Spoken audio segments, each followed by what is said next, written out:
Plusieurs sources semblent le confirmer. Les négociations pour un cessez-le-feu à Gaza sous le patronage de l'Égypte entrent apparemment dans une phase décisive.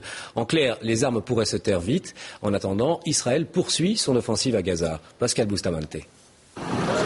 L'armée israélienne organise une incursion dans la bande de Gaza à l'intention d'un petit groupe de journalistes triés sur le volet.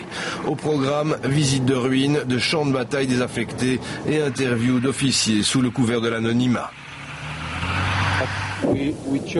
Nous avons choisi une méthode qui consiste à y aller au sol, en les attaquant au sol, en entrant dans les maisons, afin de ne pas détruire toute la zone.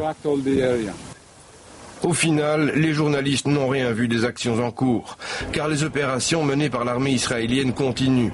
Cette nuit, une quarantaine de raids aériens ont eu lieu sur la bande de Gaza. Hier, les bombardements ont touché un hôpital et un dépôt des Nations Unies. Ce matin, le Hamas enterre le ministre de l'Intérieur de son gouvernement de Gaza, Saïd Siam. C'est le plus haut responsable de l'organisation mort depuis le début de l'offensive. Entre-temps, l'activité diplomatique s'intensifie encore. Le secrétaire général des Nations Unies, Ban Ki-moon, est arrivé à Jérusalem et les pourparlers entre Israël et le Hamas au travers de l'Égypte avancent.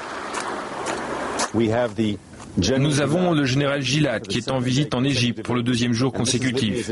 Et Mme Livni est à Washington pour des contacts avec l'administration. J'ai l'espoir que nous ouvrons l'acte final de cette campagne. Le Hamas veut une trêve d'1 an renouvelable. Israël préfère une trêve indéfinie. La question du blocus de Gaza n'est pas non plus encore tranchée. Mais le gouvernement israélien semble vouloir conclure avant l'arrivée du président Obama, comme s'il ne voulait pas préjuger de son soutien. Depuis le 27 décembre dernier, 1105 Palestiniens ont été tués et 5100 blessés. Et puis on l'apprend à l'instant, le chef en exil du Hamas, Khaled Meshal, affirme que son mouvement n'acceptera pas les conditions d'Israël en vue d'un cessez-le-feu. Retour chez nous cet après-midi, les deux